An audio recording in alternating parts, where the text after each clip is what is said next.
Who is hard up and who is well off in southeastern West Virginia? How do southeastern West Virginians make a living? The presenter is employed at the Beckley, West Virginia VA Medical Center. Some veterans who come to the center are experiencing financial crisis. To advocate for these individuals requires an understanding of the region the center serves and how the rest of the population provides for their own needs. By understanding the way the majority of the region's residents keep their bills paid and keep food on the table, one can better guide those who are having problems doing the same.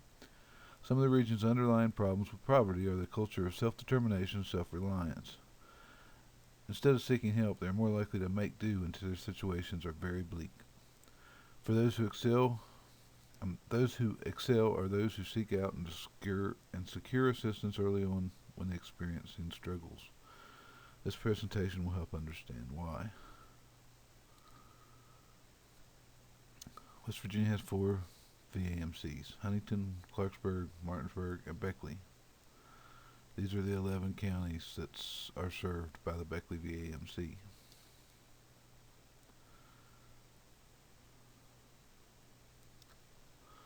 If you watch television in the last 6 months in West Virginia, you would have been bombarded by political advertisements making you think these guys, especially the one on the right, are the ones who earn all the money and run West Virginia's economy. The farmer and the woodsman and the coal miner have long made homes in the mountain state, but further examination shows just how little influence mining has on the economy and the pocketbooks of the average state resident. Even the farmer and woodsman's role in driving the economy is nowhere near what it has historically been. They got free. They always do that.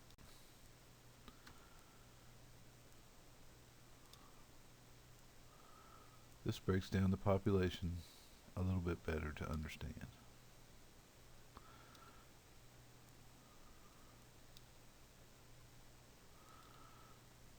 $11,101,514,000 in personal income in the 11 counties combined. $11 billion. That'll be at the top of the next few pages, because that's a significant number.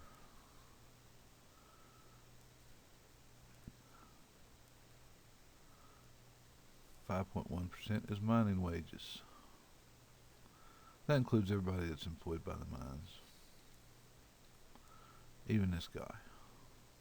There he is again. He's always in trouble. 5.7% goes to the wages of the healthcare field, folks. As you can see, I've included average paychecks, so you can see, based on the sector, who's earning money and who's making do, who's barely getting by. Manufacturing jobs. This guy's got a sawmill. They turn over pretty good money, but there's not very many of them here. Only 1.7% of our income in the counties I'm talking about.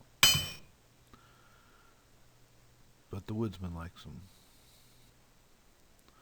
Also, federal, state, and local government wages constitute 8.4% of the income. Think of all the things the federal, state, and local governments provide. We have boards of education, postal service, national park service, state police. Government wages, as a rule, are pretty good. Our postman is an example.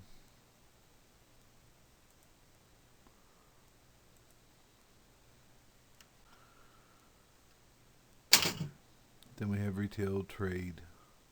This is not only people that work in a grocery store ringing you out. This is also car dealerships, department stores, convenience stores. Anybody that buys wholesale and sells retail, and earns a wage while they're doing it.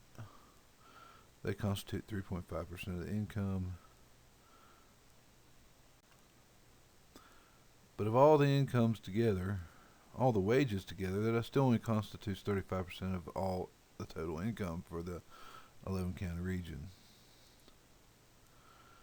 You also have to take into effect folks that are capitalizing on income they've made in the past, like Social Security recipients and veterans that are drawing retirement and disability checks, and these are broke down here as well. you see that Social Security recipients actually constitute 11%, over 11% of the monthly or the yearly income to the region, and that's over twice that of the minors.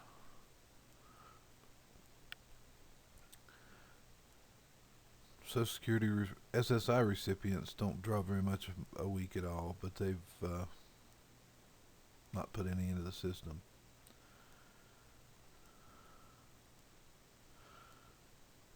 Here comes a postman now delivering a check.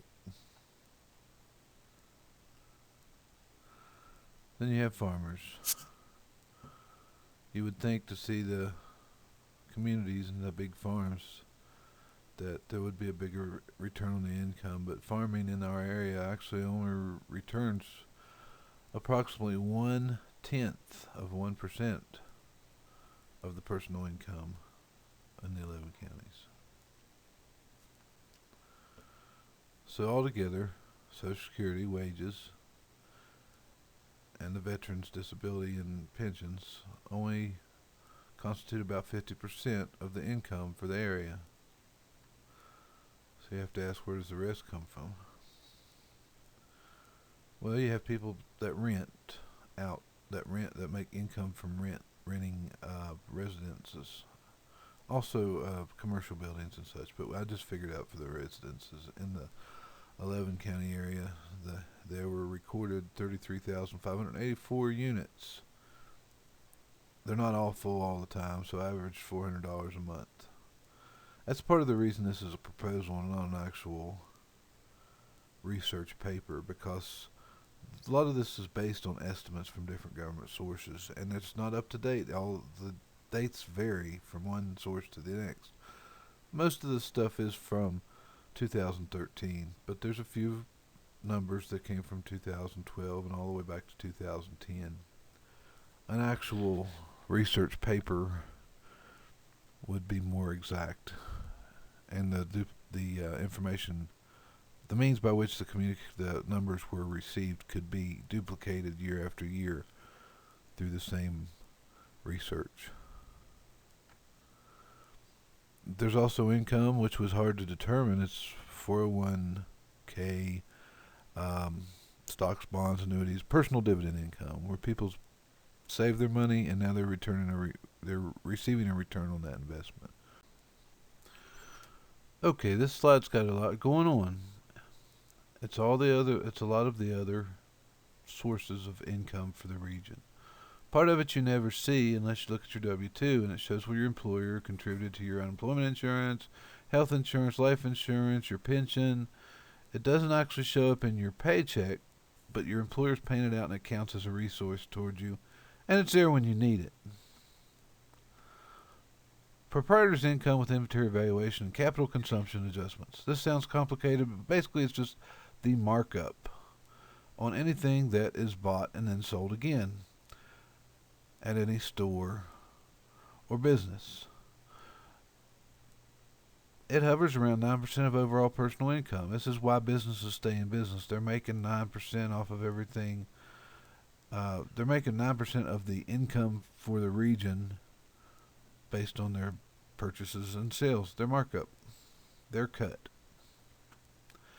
9% also happens to be the percentage that is estimated as West Virginia's underground economy, shadow economy. This is money that people never report, so it doesn't go into the actual figures, but it can be considered a legitimate, if shadowy, income in helping your clients and estimating how money moves around. There's always going to be a shadow income, even if it's just someone finding lost money in the street. It's money coming to them that they don't have a way to show where it come from.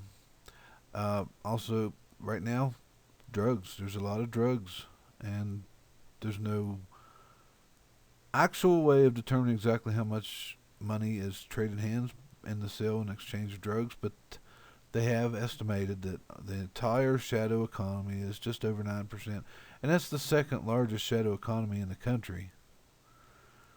Then we get to personal current transfer receipts. This is money or resources from government sources. We'll get into that on the next slide. Personal current transfer receipts. So these are provided for the government to assist the residents.